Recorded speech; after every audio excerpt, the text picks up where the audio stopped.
In this video, I'll explain how to use the 1688 app in English. If you're struggling because most of the app is in Chinese, don't worry, I'll show you the most practical way to understand the content. Let's get started. First, it's important to know that the 1688 app does not currently provide a full option to switch the language to English.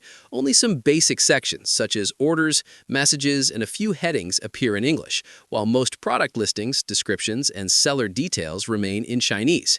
Because there is no built-in language setting, browsing the app can be challenging for non-Chinese users. The best solution right now is to use Google Assistant for on-screen translation. Open the 1688 app and go to the page you want to understand.